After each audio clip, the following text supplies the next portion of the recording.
कर पाओ और टफ टफ वाले मैं आपको करवा दूं। Question 15, Naman please read question number 15, homework sheet 1.5, question number 15।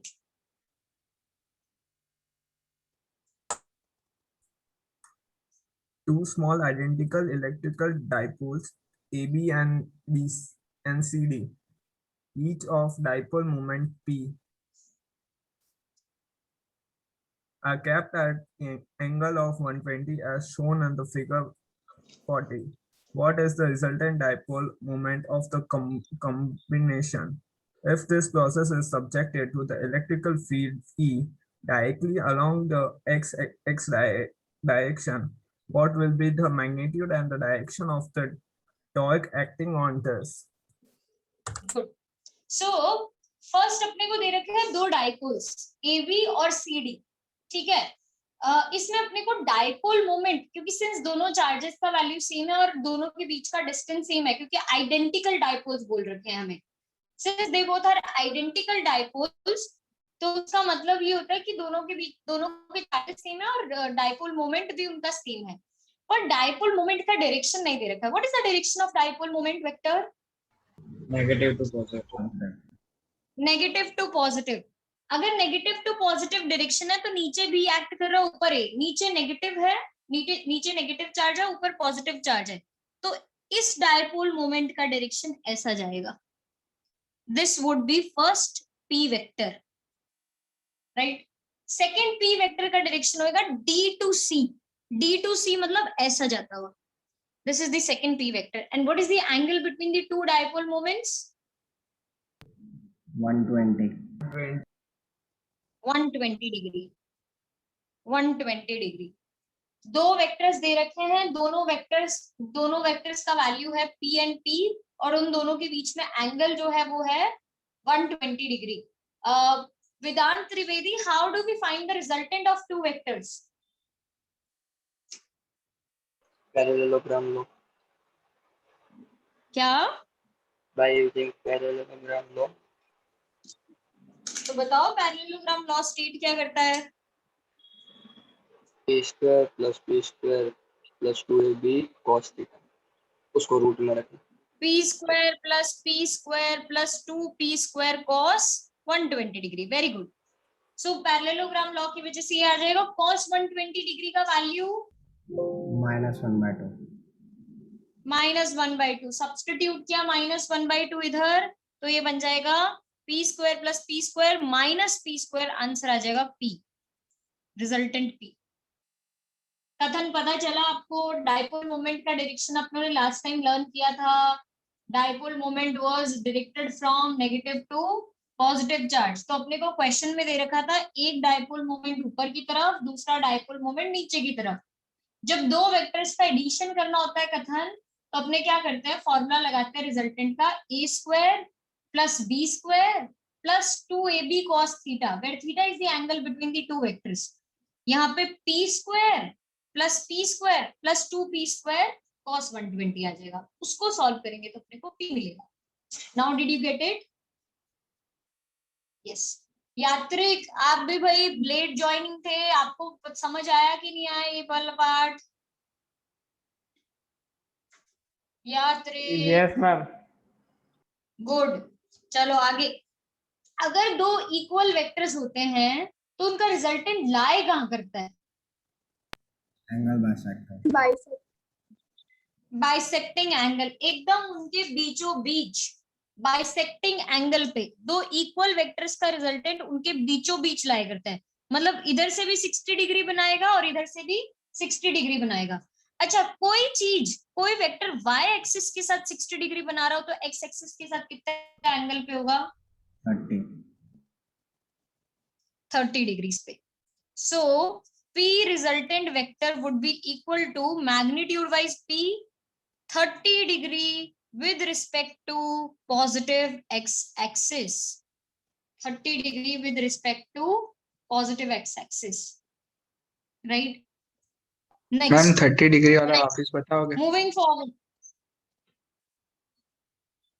Hello, मेरे को सुनाई नहीं दी आपकी आवाज। जिसने मैम 30 डिग्री वाला वापस बताओगे? श्योर। जिनांश आपको ये क्लियर हुआ कि 60 डिग्रीज पे लाई करेगा दोनों वेक्टर्स के साथ? यस मैम, वो तो क्लियर हो गया। तो y एक्सिस के साथ अगर 60 डिग्री बन रहा है, x एक्सिस और y एक्सिस में टोटल कितना एंगल बनता है? 90 30, समझ गया तो इधर 60 हुआ तो इधर 30 हो जाएगा। समझ गया ठीक समझ है, गया। आने आने कुछ बोलना चाहती थी, बोलो बोलो बोलो। मेरा नेट ठीक चल रहा है, आवाज आ रही है आप लोगों को मेरी ढंग से? पक्का? मुझे ही नहीं आ रही आपके पास, ऐसा है? ऑलराइट, चलो नेक्स्ट। इसके बाद है टॉर्क। टॉर्क तो मैंने लास्ट टाइम सिखाया था। टॉर्क का फॉर्मूला मुझे निमिषा बताएगी। निमिषा, व्हाट इज टॉर्क का formula equal to? Torque acting on dipole placed in uniform electric field.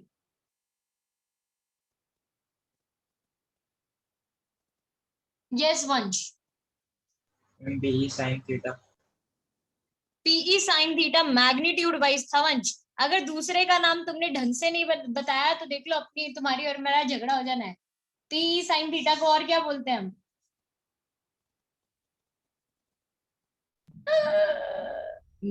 Ma'am समझा नहीं। पी क्रॉस ई। वेक्टोरियली लिखने जाओ तो इट इज पी क्रॉस ई। वंश भूल गए ना, इज्जत देनी थी अपने को क्रॉस प्रोडक्ट है। आज रेनी ने इज्जत नहीं दी है भाई। रेनी, दिस इज नॉट फेयर। हाँ, आपने मैम, जो sorry. भेजा वो नहीं चलेगा। हाँ, इज्जत देनी अपने इस क्रॉस को, ठीक है?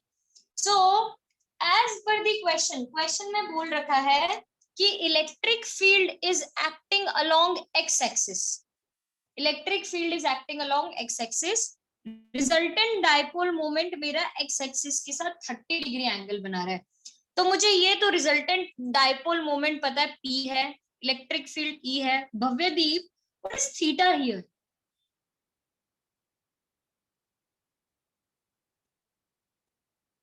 Ma'am 120 degree.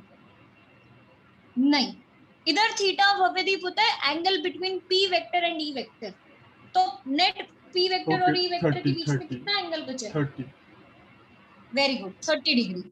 So it would be sine 30। ये थीटा और ये थीटा डिफरेंट है, ठीक है? So it would be sine 30। Sine 30 का वैल्यू आ जाएगा PE डिवाइडेड बाय 2। ये टॉर्क का फॉर्मूला, मैग्नीट्यूड। और डायरेक्शन ढूंढने के लिए use right hand thumb rule. Right hand की फिंगर्स लो, फर्स्ट वेक्टर की डायरेक्शन में रखो, P वेक्टर की डायरेक्शन में, कर्ल इट टुवर्ड्स E। अब आप जब E की तरफ कर्ल करोगे, थंब कहाँ पॉइंट कर रहा है? Inwards. Thumb is pointing inwards. अगर थंब इनवर्ड्स पॉइंट कर रहा है तो डायरेक्शन बन जाएगा माइनस के कैप। तो PE बाय 2 माइनस के कैप, क्योंकि नीचे नेगेटिव Z एक्सिस है। कथन, कोई कंफ्यूजन? नहीं, पता चल गया अभी तो? ठीक है, बाकी किसी को? Nimisha, since you are not answering, I would like you to talk. Aditya, Bhavya, Kahan, Maurya, Hiya, Dev, Renee, Jinansh, please answer कीजिए।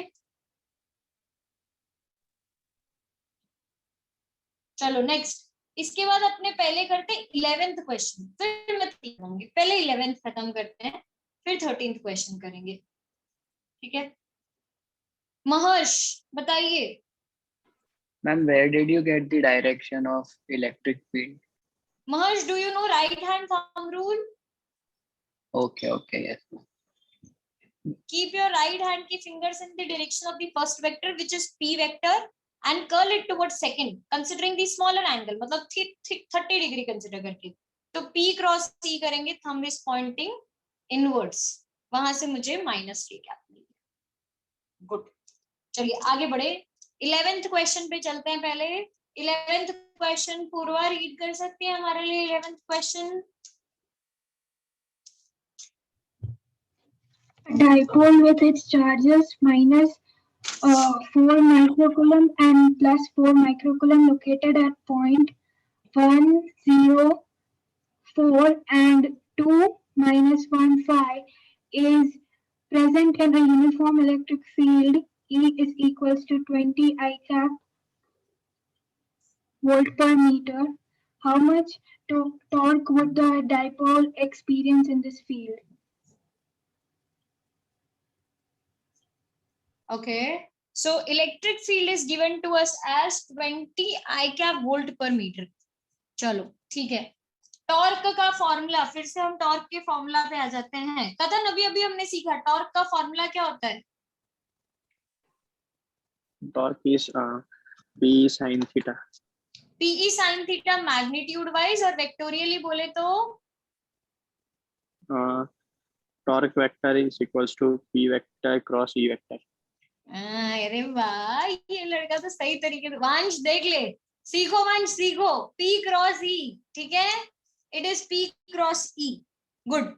सो torque vector is equal to P cross E, लेकिन प्रॉब्लम ये है कि मुझे क्वेश्चन में P नहीं पता है, डायरेक्टली नहीं कि मैंने P क्या होगा, तो P फाइंड करने के लिए मैं बोलूंगी P वेक्टर को हम और क्या लिख सकते हैं? P vector is known as, Mitali, P vector is equal to 2aq Q into 2a vector, तो 2a क्रॉस E कर ले तो वो भी चल जाएगा। 2a वेक्टर का डायरेक्शन होता है from negative to positive charge, जैसा कि मुझे P वेक्टर का डायरेक्शन बताया था, it is the same direction of 2a vector.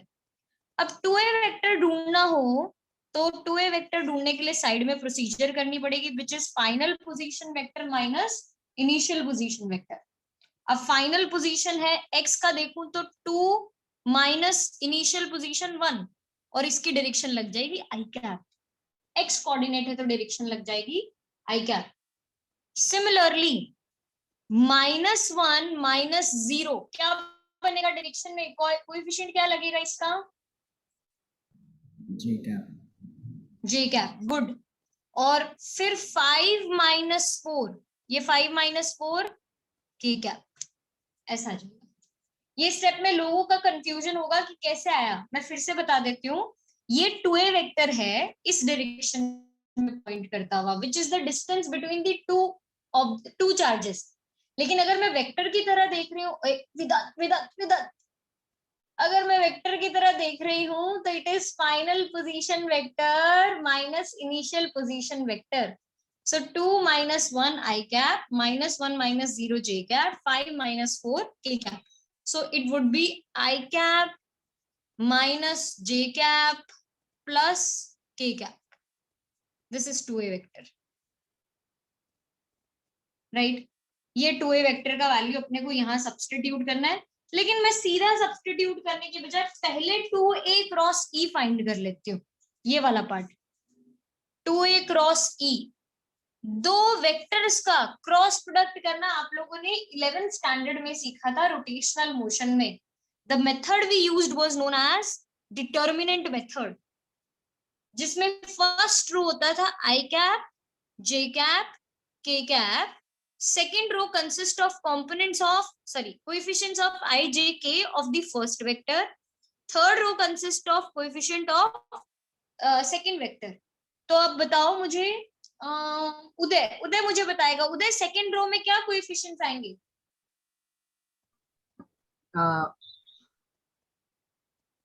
Ma'am 1, 0 और 4। नहीं, 1, 0, 4 नहीं है, सॉरी 1 नहीं, 1 -1 +1 2a वेक्टर के कोएफिशिएंट्स देखने अपने को। तो I कैप का कोएफिशिएंट 1, J कैप का कोएफिशिएंट -1, K कैप का कोएफिशिएंट +1, डन। ठीक है, नेक्स्ट E वेक्टर के देखूं तो ये मुझे कौन बताएगा? जिनांश E वेक्टर के क्या बन जाएंगे? यस मैम E वेक्टर के 20 0 0 0 0 20, 0, 0। अब इसको हम सॉल्व कैसे करते थे डिटर्मिनेंट को, कि डिटर्मिनेंट को सॉल्व करने के हम लगा देते थे I cap, J cap, K cap, तीनों आएंगे। I कैप के सामने पॉजिटिव साइन ही होता था, J कैप के सामने नेगेटिव साइन और K कैप के सामने पॉजिटिव साइन, ऐसा होता था प्रेजेंट। तो I कैप का कोएफिशिएंट बना जाऊं तो I कैप का रो और I कैप के कॉलम को हाइड कर लो, और बचे हुए जो हो उनको क्रॉस मल्टीप्लाई कर दो। तो क्या बचा है? -1 × 0, 0 × -1 क्या बन जाएगा? 0. -1 into 0 0, 0 into 1 is 0, 0 minus 0. Next J cap के लिए, जे कैप के रो और कॉलम को हाइड किया. 1 into 0, 20 into 1, 1 Plus into 20. 1 into 0 और 20 into 1, तो माइनस ऑफ -20 आ जाएगा, +20 नहीं आता, माइनस आता है. दोनों को सब्ट्रैक्ट करना होता है अपने को. नेक्स्ट के कैप के लिए, अरे मैम माइनस माइनस तो प्लस ही होगा ना. हाँ बाहर बाहर निकल के, अभी मैं ब्रैकेट में लिख रही हूँ ना, पर ब्रैकेट में तो सीधा प्लस कैसे लिख दो. के कैप के लिए आएगा 1 into 0 माइनस 20 into -1, अब +20 आएगा. अब बोल सकते हो आप +20. ठीक है, तो finally it became 20 J cap plus 20 के कैप. ये वैल्यू को मल्टीप्लाई करना है अभी हमें यहाँ पे फाइनली. सो Q का वैल्यू है 4 into 10⁻⁻⁶. 2a क्रॉस E का वैल्यू है 20 जे कैप प्लस 20 के कैप. 20 अगर कॉमन निकालूं तो बन जाएगा 80 into 10⁻⁶ J cap plus K cap. Torque का यूनिट मालूम है क्या किसी को? Newton metre. टॉर्क का यूनिट इज न्यूटन मीटर. दूसरा, अगर इसका मैग्नीट्यूड कोई निकालने के लिए बोले, तो मैग्नीट्यूड निकालने के लिए आपको जे कैप प्लस के कैप का मैग्नीट्यूड मालूम होना चाहिए, विच इज रूट में 1 का स्क्वायर प्लस 1 का स्क्वायर. जे कैप के कोएफिशिएंट का स्क्वायर प्लस के कैप के कोएफिशिएंट का square, 1 square plus 1 square which is √2. तो ये बन जाएगा 80 into √2 into 10⁻⁻⁶ न्यूटन मीटर. अब जब इसको मल्टीप्लाई करोगे पता नहीं क्या आंसर आएगा, करके देख लेना. I don't know, right. 14 into 8 करके देख लेना. 80 into 10⁻⁻⁶ जे cap plus K cap Newton पर मीटर, और मैग्नीट्यूड वाइज इतना हो जाएगा. डिफिकल्ट है क्वेश्चन. एक बार में हो सकता है ना समझ आए आप लोगों को, बट इस पूरे जितने भी क्वेश्चन मैं करवा रही हूँ, ये सारे फिर से वीडियो लेक्चर्स की फॉर्म में आपको मिलने वाले हैं. तो कभी भी आपको रेफर करना हो, वो वीडियो लेक्चर को रेफर कर सकते हो दोबारा इन क्वेश्चंस के लिए. फिर भी लिख के रखना आपकी जिम्मेदारी. एक बार खुद की रेफरेंस के लिए आपको लिखना चाहिए साथ. यस, आंसर 1.13 into 10⁻⁻⁴ है. हाँ वो 1.1 बन जाएगा इसके बाद मल्टीप्लाई करने के बाद. Yes,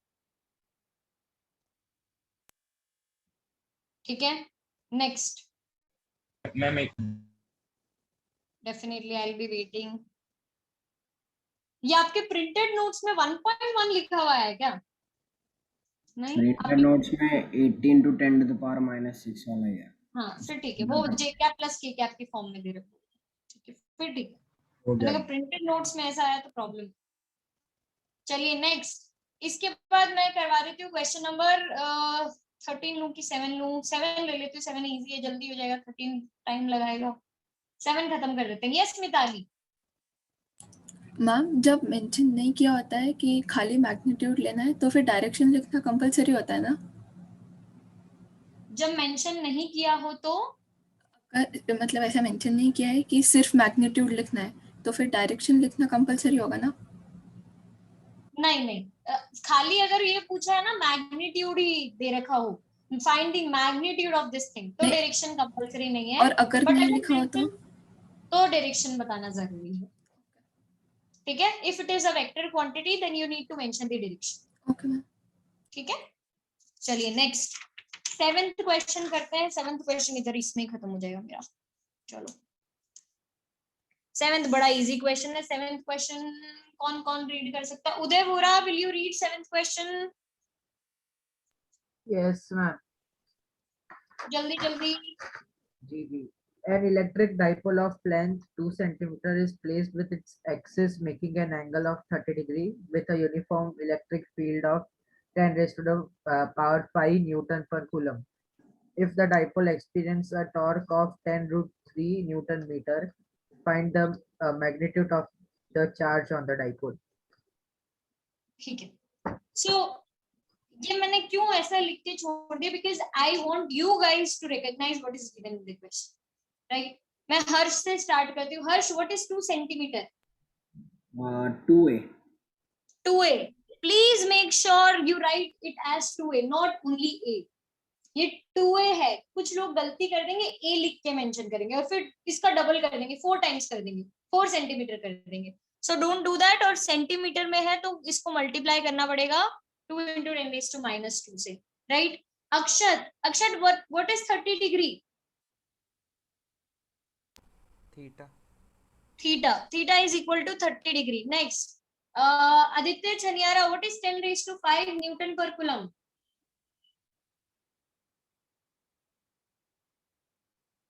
Aditya. Kia Shingala, what is 10⁵ Newton per coulomb? Electric field. E is equal to this. Next, 10√3 Newton meter. Kahan Shah, 10√3 Newton meter. Hello. Yes, yes, बोलो. What is 10√3 Newton meter? √3 की value नहीं पता मेरे को. मैंने √3 की value पूछी भी नहीं है. मैंने कहा ये है क्या, किसके बराबर है ये? अच्छा, ई के बराबर. नहीं, पता नहीं तो. क्वेश्चन में देखो, आइडेंटिफाई करो किसके बराबर है. भव्य बोध, ये किसके बराबर है? What is 10√3? Torque. Tau is equal to 10√3 newton metre, right? चलो, अपने को फाइंड पता है क्या करना है क्वेश्चन में? We need to find the charge on the dipole. तो टॉर्क का फॉर्मूला कहां ने कहा? निकथन. कथन, व्हाट इज टॉर्क का formula? Yes, torque is equals to B vector cross E vector. अब मैग्नीट्यूड चाहिए मुझे. मैग्नीट्यूड कितना होगा? एक second. P cross E is E equal sin to theta. P sin theta. Very good. So tau is equal to PE sin theta, जिसमें P को मैं लिख सकती हूँ Q into 2a into E sin theta. Reason मुझे charge ढूंढने का है. तो tau is equal to Q into 2a into E sin theta. 2a would be equal to tau upon Q E sin theta. Values, sorry. Q is equal to tau upon 2a E sin theta. मुझे Q ढूंढना है. Q को subject बनाना चाहिए था मुझे. So मैंने Q को subject बनाया. Q is equal to tau की जगह 10√3 न्यूटन मीटर अपॉन 2a की जगह 2 into 10⁻², E की जगह 10⁵ और साइन थीटा की जगह sin 30 डिग्री. सब्स्टिट्यूट कर दो, आपका आंसर आ जाएगा. मृदुल, व्हाट इज चार्ज का ऐसा यूनिट? कूलम. कूलम. जो भी आंसर आए एंड में कूलम लिख देने का है आपको. चार्ज का ऐसा यूनिट इज कूलम. ठीक है. मैं इससे ज्यादा टाइम लूंगी, एक और क्वेश्चन करवाऊंगी तो आपका टेस्ट का टाइमिंग कम हो जाएगा. So I would want you guys to go through your test once again. आप लोग देख लीजिए. 5 पे आपका टेस्ट अपलोड हो जाएगा आपके क्लासरूम में और 5:40 तक आपको वो सबमिट करना रहेगा. ठीक है. You guys need to submit by 5:40. हाँ, फिर उसके बाद दिक्कत आती है तो डोंट वरी, 6 बजे तक का है दूसरा क्लास, आप सबमिट कर सकते हो आराम से, right? This is the pattern we are going to follow. Next class के लिए please वीडियो लेक्चर्स, दोनों तीनों वीडियो लेक्चर जितने भी बाकी हो सब देख के आने आपको. There are 3 videos. Introduction to Gauss's law, फिर electric flux and significance of Gauss's theorem. 3 video है, तीनों देख के आना है. अब ये मेरी गलती नहीं, आप लोगों ने अपनी डेडलाइन पे छोड़ा है. 3 दे रखे हैं मेरे ख्याल से. एक और अपलोड कर देंगे तो कोई बात नहीं, तू टेंशन नहीं ले वेदांत. एक और. चलिए, bye bye, take care everyone. Ma'am